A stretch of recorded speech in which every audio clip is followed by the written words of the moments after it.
श्लोक 9। अनुवाद।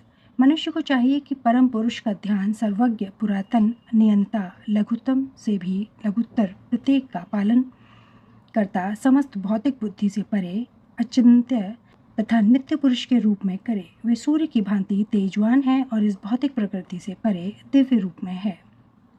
तात्पर्य। इस श्लोक में परमेश्वर के चिंतन की विधि का वर्णन हुआ है। सबसे प्रमुख बात यह है कि वे निराकार या शून्य नहीं है। कोई निराकार या शून्य का चिंतन कैसे कर सकता है? यह अत्यंत कठिन है, किंतु कृष्ण के चिंतन की विधि अत्यंत सुगम है और तथ्य रूप में यहाँ वर्णित है। पहली बात तो यह है कि भगवान पुरुष हैं। हम राम तथा कृष्ण को पुरुष रूप में सोचते हैं।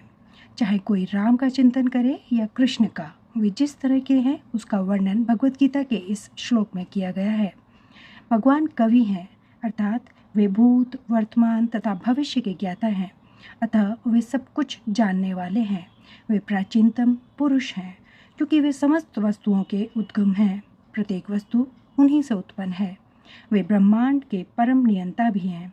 वे मनुष्यों के पालक तथा शिक्षक हैं। वे अणु से भी सूक्ष्म हैं। जीवात्मा बाल के अग्रभाग के 10,000वें अंश के बराबर हैं, किंतु भगवान अचिंत्य रूप से इतने लघु हैं कि वे इस अणु के भी हृदय में प्रविष्ट रहते हैं। इसलिए वे लघुत्तम से भी लघुत्तर कहलाते हैं।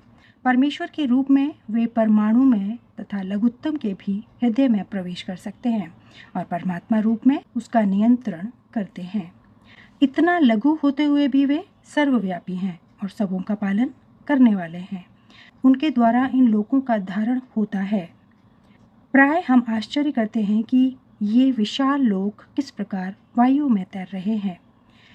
यहाँ पर बताया गया है कि परमेश्वर अपनी अचिंत्य शक्ति द्वारा इन समस्त विशाल लोकों तथा आकाश गंगाओं को धारण किए हुए हैं। इस प्रसंग में अचिंत्य शब्द अत्यंत सार्थक है। ईश्वर की शक्ति हमारी कल्पना या विचार शक्ति के परे है, इसलिए अचिंत्य कहलाती है। इस बात का खंडन कौन कर सकता है? वे इस भौतिक जगत में व्याप्त हैं, फिर भी इससे परे हैं। हम इसी भौतिक जगत को ठीक ठीक नहीं समझ पाते, जो आध्यात्मिक जगत की तुलना में नगण्य है। तो फिर हम कैसे जान सकते हैं कि इसके परे क्या है?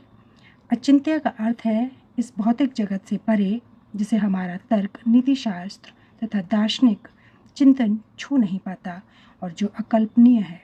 अतः बुद्धिमान मनुष्यों को चाहिए कि व्यर्थ के तर्कों तथा चिंतन से दूर